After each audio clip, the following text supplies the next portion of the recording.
Arsenal make it another thrashing away from home, and you look very... What's that? It absolutely reeks of victory around it still, James.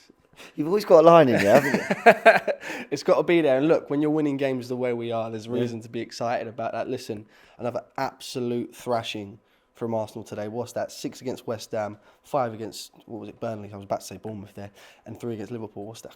I can't do math. 14 goals in our last 3 games. Yeah. That is an excellent level of goal scoring ability. And, you even look at those 3 games, only 1 goal conceded, and it was a silly one against Liverpool, which was expected to happen. But listen, excuse the pun, but a 5-star performance today from absolutely everyone on that pitch. At no point did it look like Burnley were threatening in any way, shape, or form. I don't even think they had a shot on target throughout the entirety of the game. I think of the save that Raya made, but I think it ended up that it was going off target anyway. So it was boys versus men today. That's the best I can sum it up. Arsenal looked very accomplished in everything they were doing. It helps when you get that early goal. Odegaard gets it. I want to talk about another attacking player. I'll tell you why I want to talk about him, because you hear us always having it out with the comment section on the watch along, on the information station, you're gathering your info, you're listening to the commentary, whatever. But Leandro Trossard, Kai Havertz. Oh, okay. Really good goal. Well, a really good goal. We all gave him a lot of credit for that goal.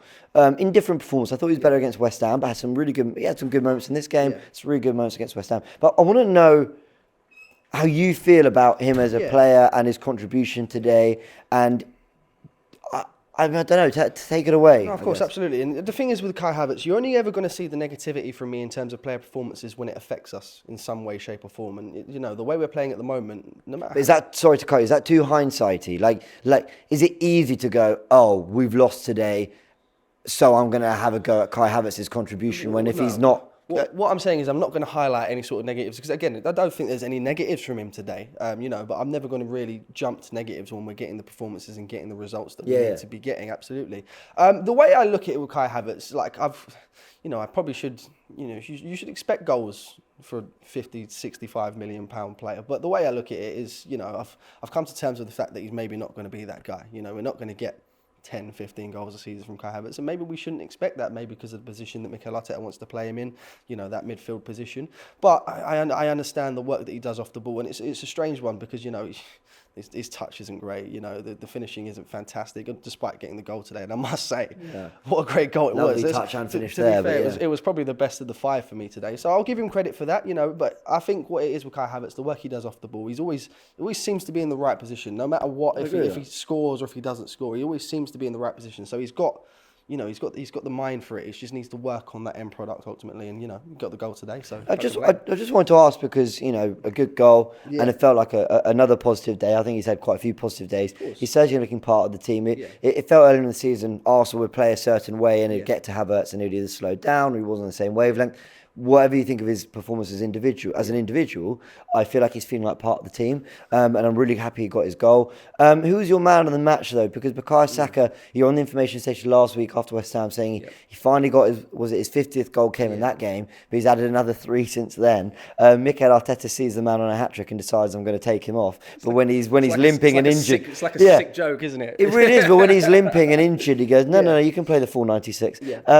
What do you make of him? No, absolutely. And obviously, you said the man of the match. I think for me, it 100% has to be him today. Not to say that anyone wasn't stand out. I think Odegaard had a pretty solid game today. But, we're talking about a player, and I know this is going to generate some interest, but I don't think there's any debate about it at the moment. Bukayo Saka is world class. Okay, you can't have you can't post the numbers that he posts and not have him in that debate for world-class ability. What's that in terms of goal involvements? I think that's 26, 27 for this season.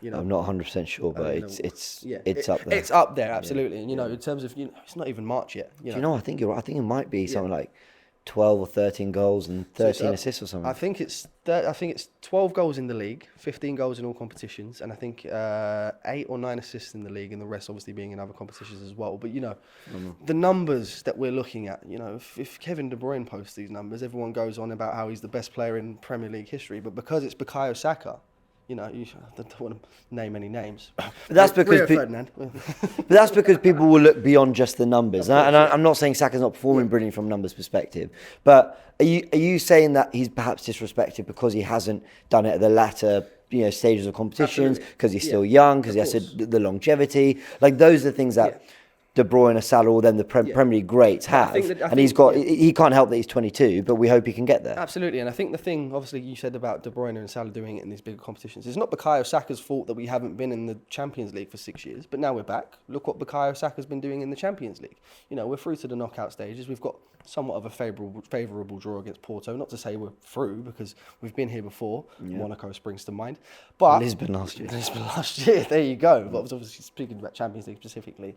I've come to a point where I just expect this from Bukayo Saka, and he keeps doing it. And you know what? People keep saying this is meant to be somewhat of an off season for him, and this is, I think, the most goals he's contributed ever in a season. So if this is an off season, I'm quite scared for everyone else if he's having a good season about the numbers he can produce. But for me, absolutely no debate. Man of the match. Star. I'm not calling him star boy anymore. I'm calling him star man. He's become a man this season, and absolutely world class ability. Fair play, Frank. Big thanks.